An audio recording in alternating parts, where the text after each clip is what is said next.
Hmm.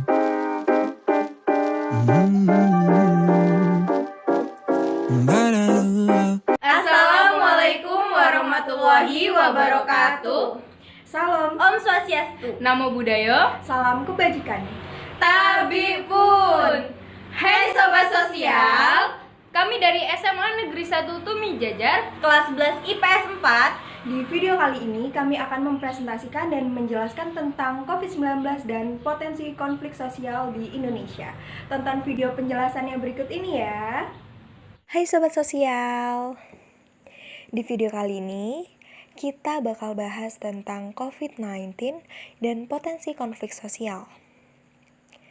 Dalam video kali ini kita memiliki kata kunci nih. Kata kuncinya yaitu ada COVID-19, kekerasan, konflik sosial, dan struktur sosial. Simak penjelasan berikut ini ya. Halaman pertama ini kita membahas lockdown dan social distancing. Karantina wilayah, lockdown, dan social distancing merupakan beberapa metode yang dicoba oleh banyak negara yang terdampak COVID-19. Kedua metode tersebut dapat mematikan ekonomi di wilayah-wilayah yang menerapkan ini. Akibatnya, jika tidak dikelola dengan persiapan yang memadai, kebijakan ini berpotensi menyulitkan timbul konflik sosial. Lanjut ke contoh konflik sosial akibat lockdown dan social distancing. Contoh yang pertama, di India, polisi di negara tersebut menjadi sorotan karena menggunakan kekerasan untuk menghalau, padahal aturan yang berlaku di India hanya memperbolehkan polisi untuk menahan mereka yang tidak patuh dan bukannya memukulinya.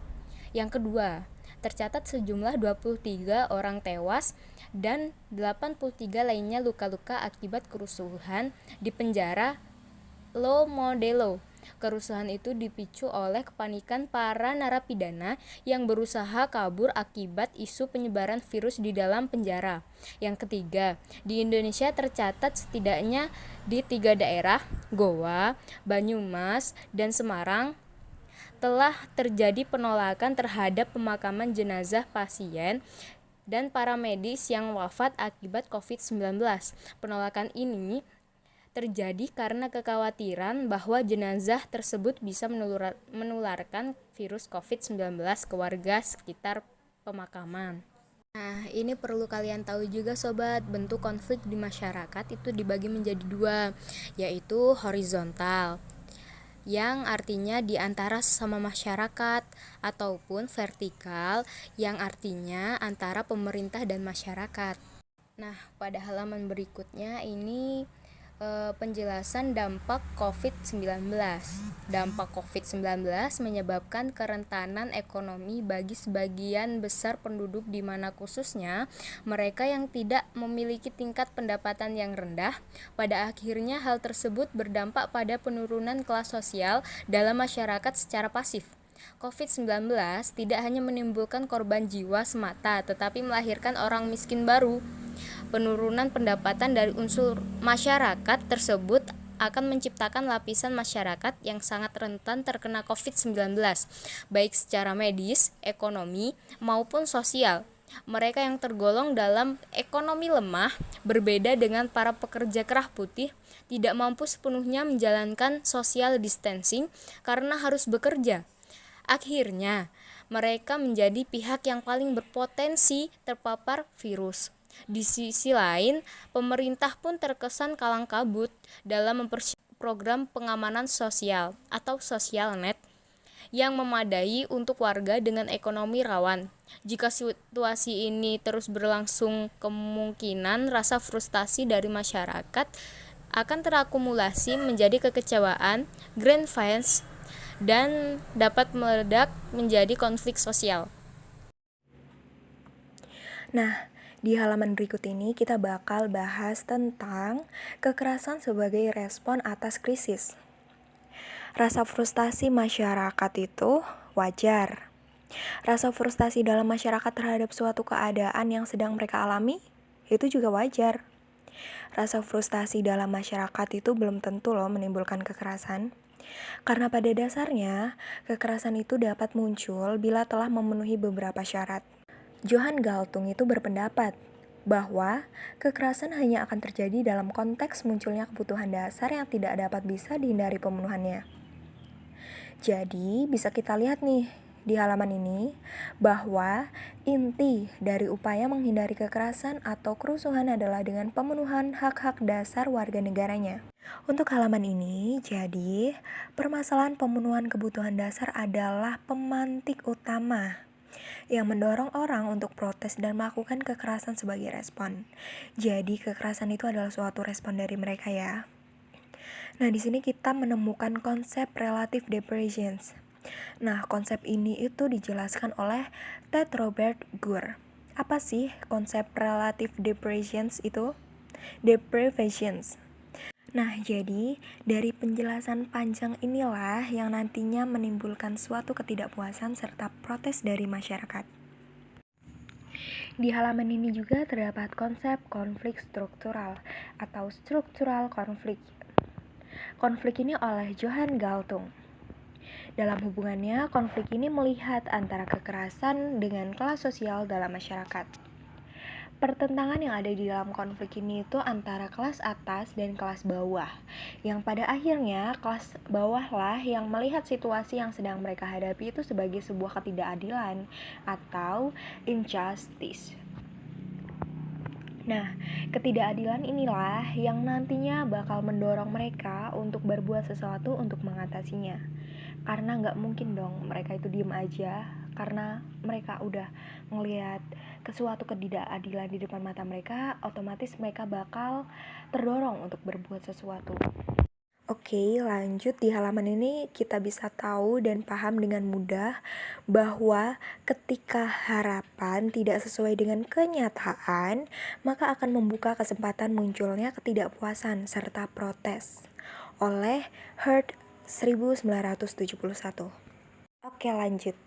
Sebelumnya kita udah bahas nih ada yang namanya kelas atas dan juga kelas bawah dalam struktur masyarakat ya.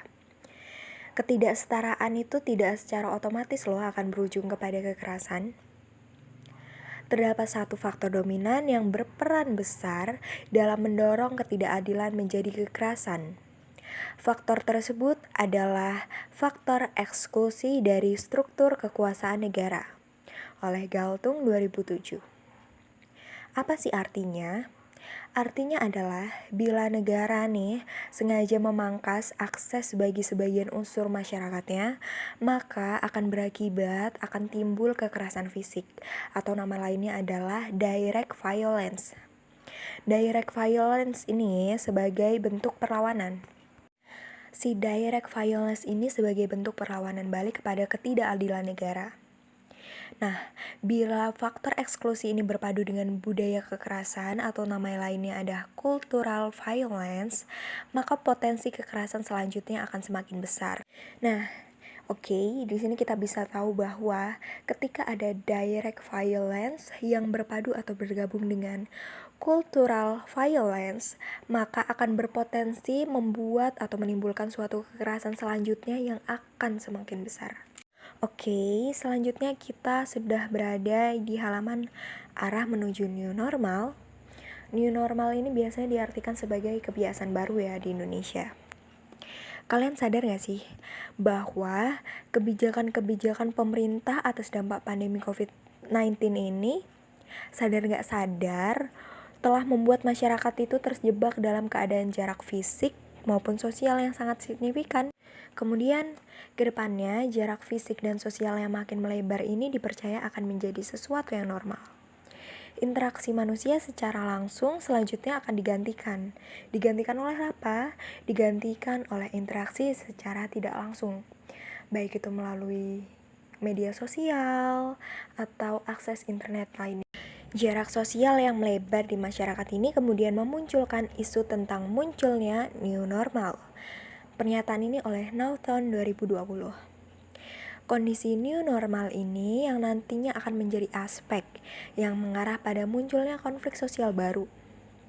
Dengan kata lain atau secara sederhananya, new normal adalah salah satu potensi dari konflik sosial. Anthony Obergefell menyatakan bahwa konflik merupakan hasil dari purposeful interaction among two or more parties in a comparative setting, yang artinya konflik akan muncul ketika terdapat suatu interaksi di mana terjadi ketidakselarasan tujuan di antara pihak-pihak yang terlibat. Jadi, konflik pada dasarnya pasti akan terjadi di dalam interaksi masyarakat, selama masyarakat berhubungan satu sama lain. Lewis Gozer berpendapat bahwa konflik dapat mendorong terjadinya perubahan sosial yang konstruktif. Conflict within and between groups in a society can prevent accommodations and habitual relations from progressively impoverishing creativity. Yang artinya, dalam ancaman stagnasi yang melingkupi sebuah sistem sosial, konflik mampu meningkatkan kewaspadaan, pengamatan kemampuan refleksi, serta memicu penemuan-penemuan baru yang diinisiasi oleh manusia. Jadi, dari pernyataan tersebut kita dapat tahu bahwa konflik pun memiliki fungsi positif di dalam masyarakat. Konflik membuat masyarakat selalu bergerak untuk mengatasi stagnasi di dalam struktur sosialnya. Manusia adalah makhluk hidup yang memiliki kemampuan beradaptasi untuk mempertahankan kehidupannya. Saat ini, di tengah berbagai perubahan kemampuan adaptasi inilah yang akan diuji melalui serangkaian perubahan sosial. Konflik dapat membuka peluang bagi munculnya norma-norma dan institusi sosial yang baru, khususnya pada bidang-bidang terkait dengan ekonomi dan teknologi. Hal ini dapat kita saksikan dengan fenomena revolusi industri di Barat yang mampu membuat sebuah standar tata kelola ekonomi. Dari halaman ini kita dapat tahu bahwa Korea Selatan merupakan salah satu negara yang paling berhasil di penanganan COVID-19 di seluruh dunia. Kunci dari keberhasilan Korea Selatan terletak pada respon yang sangat cepat. Salah satu kunci respon yang tepat dari Korea Selatan adalah antara pemerintah dan warga negara memiliki tingkat kepercayaan satu sama lain yang sangat tinggi. Dan fakta dari warga Korea Selatan, mereka berhasil mempertahankan kondisi ekonomi negara dengan baik, berhasil untuk tetap memenuhi kebutuhan tanpa terkecuali. Dari pernyataan tersebut dapat dilihat dari kepercayaan masyarakat terhadap pemerintah Korea Selatan tidak muncul begitu saja. Hal ini bersumber dari kepanikan masyarakat yang terjadi ketika virus MERS pada tahun 2015 lalu. Pemerintah Korea Selatan merahasiakan hal ini untuk menghindari kepanikan warga. Hal ini membuat warga menjadi takut dan tidak ingin keluar rumah karena takut terpapar virus tersebut. Gak kerasa ya, kita udah ada di akhir halaman dalam presentasi ini. Di halaman ini terdapat kesimpulan yang aku buat mengenai penjelasan-penjelasan yang udah kita jelasin tadi. Kesimpulan ini bertujuan dan bermanfaat agar kalian bisa lebih memahami dan mengerti apa yang udah kita jelasin tadi. Kesimpulan yang pertama, pandemi COVID-19 di seluruh penjuru dunia memperlihatkan potensi-potensi konflik sosial, khususnya di negara-negara yang tidak dapat merespon dan mengatasi situasi ini dengan tepat. Kemudian, situasi pandemi COVID-19 membutuhkan peran aktif negara sebagai pihak yang memiliki sumber daya untuk memberikan jaminan sosial bagi warga negaranya, sekaligus berperan sebagai jangkar yang mampu menjaga kesetimbangan atau equilibrium sistem sosial di wilayahnya. Selanjutnya, pandemi COVID-19 tidak selalu menjadi pintu masuk menuju perubahan mendasar dalam sistem sosial masyarakat.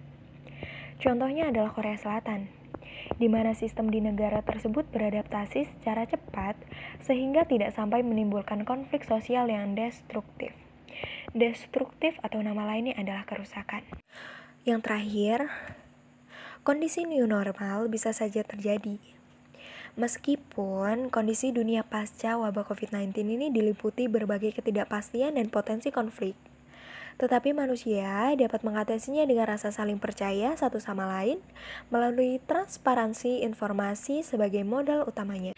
Sekian Video dari kami, jangan lupa Like komen, and subscribe. video kami ya. Bye.